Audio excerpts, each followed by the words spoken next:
Hello student, start करते हैं sample paper 2023-24 का क्वेश्चन नंबर 29 में क्वेश्चन में आपको बोला गया है P A P and P B are the tangents drawn from the circle of centre O from an external point P chord A B makes an angle of 30 degree with the radius at the point of the contact if length of the chord is 6 cm. Find the length of the tangent PA and length of the radius OA.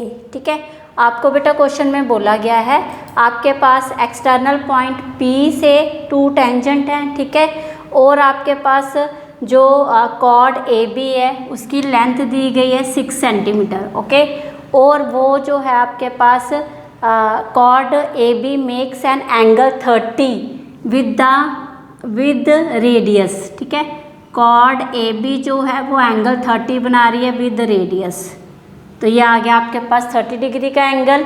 And find the length of tangent, आपको length of tangent find करनी है और आपको radius find करना है, ठीक है। तो चलिए स्टार्ट करते हैं क्वेश्चन। 3 मार्क्स का क्वेश्चन है आपके पास ये, ओके। चलिए सबसे पहले बेटा हमारे पास जो length of tangent from external point वो क्या होती है, इक्वल, तो ये लाइन आप लिखेंगे length of tangents from an external point are equal, तो हमारे पास P A equal to P B आ जाएगा। फिर आपके पास ओ ए और रेडियस क्या है ओ ए एंड ओ बी क्या है रेडियस है आपके पास, तो ओ ए हमारे पास क्या है परपेंडिकुलर है पी ए के ऊपर, ओ बी भी हमारे पास परपेंडिकुलर हो जाएगा पी बी के ऊपर, ठीक है। Angle O A P is equal to angle O B P, ये क्या आ जाएंगे 90 डिग्री आ जाएंगे, ठीक है, क्लियर है। चलिए अगर हमारे पास ये 90 है तो हमारे पास बी ए पी क्या आएगा, तो आप लिखेंगे बी ए पी आ जाएगा हमारे पास O A P minus angle O A B, तो ये आ जाएगा आपके पास 60 डिग्री, ठीक है। हमने क्या किया ओ ए पी 90 में से आपने क्या किया ओ ए बी एंगल निकाला, तो आपके पास ये 60 आ गया, ठीक है। अगर बी ए पी 60 हो गया, बी ए पी ये वाला एंगल आपके पास 60 हो गया, तो फिर बेटा हमारे पास ए बी पी भी क्या हो गया 60 हो गया, ठीक है, क्लियर है। ऐसे ही आप ये फाइंड कर लेंगे, ओके। चलिए अगर ये 60 है ये 60 है तो triangle sum property in triangle P A B, तो हमारे पास एंगल कौन सा ए पी बी क्या आ जाएगा 180 माइनस 60 120, तो ये आ गया 60 डिग्री, ठीक है। तो ये भी एंगल आपके पास क्या आ गया 60 डिग्री आ गया, ओके। अगर ये 60 आ गया ये 60 हो गया, तीनों एंगल 60 हो गए, तो ये क्या हो गया आपके पास, तो आप लिखेंगे triangle A P B is an equilateral triangle, ठीक है।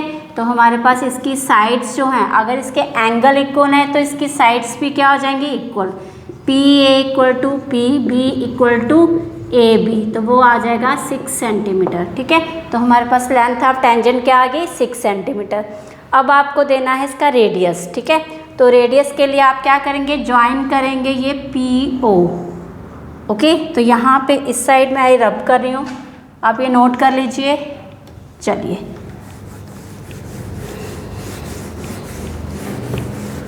इस साइड हमने क्या किया, अब ज्वाइन किया आपने ओ पी।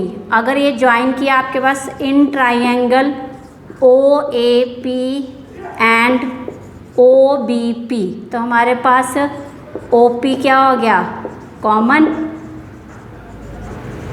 फिर हमारे पास पी ए पी बी क्या हो गया इक्वल है, ये टेंजेंट्स की लेंथ है इक्वल आ गई आपके पास, ओ ए ओ बी आपके पास क्या है रेडियस है सर्कल के, वो भी क्या होंगे इक्वल होंगे, तो triangle O A P congruent triangle O B P by SSS, ठीक है, ये आ गया।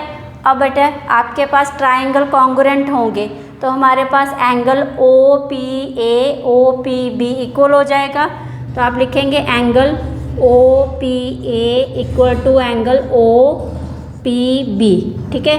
तो फिर अगर ये इक्वल हो गए तो हमारे पास क्या आ जाएंगे, 60 का हाफ हो जाएगा, ये 60/2 कर लेंगे, ये आ गया 30 डिग्री, ठीक है। ये क्या आ गया आपके पास 30 डिग्री। चलिए अब ये रेज कर रही हूँ मैं यहाँ से, ओके। ये हमारे पास क्या आ गया 30 डिग्री। अब बेटा आपको निकालना है OA, तो आप इतना ट्राइंगल ले लेंगे OAP। तो यहाँ पे मैं ये बना रही हूँ, आपके पास आ गया OAP, ठीक है। ये दिया है 6, आपको ये फाइंड करना है। एंगल आ गया आपके पास P30 और ये 90 डिग्री है, ठीक है। तो इसको क्लियर है, ये 90 हो गया। अब आप क्या करेंगे, आपने किस में पढ़ा, ट्रिग्नोमेट्री में, ठीक है। तो ट्रिग्नोमेट्री के थ्रू आप वो वाला रूल अपनाएंगे। यहाँ से हमारे पास ये देखेंगे हमारे पास कौन सा एंगल बन रहा है, ये बन रहा है tan, और ये है परपेंडिकुलर, ये है बेस। तो आप लिखेंगे tan 30 जो है वो हमारे पास क्या आ गया, परपेंडिकुलर अपॉन बेस। तो परपेंडिकुलर आपके पास है OA और बेस है आपके पास 6। तो tan 30 की वैल्यू क्या होगी, tan 30 की वैल्यू लगाएंगे आप 1/√3। तो OA अपॉन में 6, OA इसी साइड रहने दिया, 6 ऊपर आ गया और √3 रैशनलाइज आपने किया इसको। तो 6√3 अपॉन में स्क्वायर रूट का स्क्वायर हो गया तो वो कट गया स्क्वायर, ये आ गया हमारे पास 2√3। आंसर आपके पास क्या आ गया 2√3। तो ये आपके पास रेडियस आ गया, ठीक है। तो होप आपको क्वेश्चन क्लियर हो गया होगा। तो please like share and subscribe my YouTube channel. तो आपको कंप्लीट सैम्पल पेपर का सोल्यूशन मेरी प्लेलिस्ट में मिल जाएगा। तो please follow my YouTube channel. Thank you.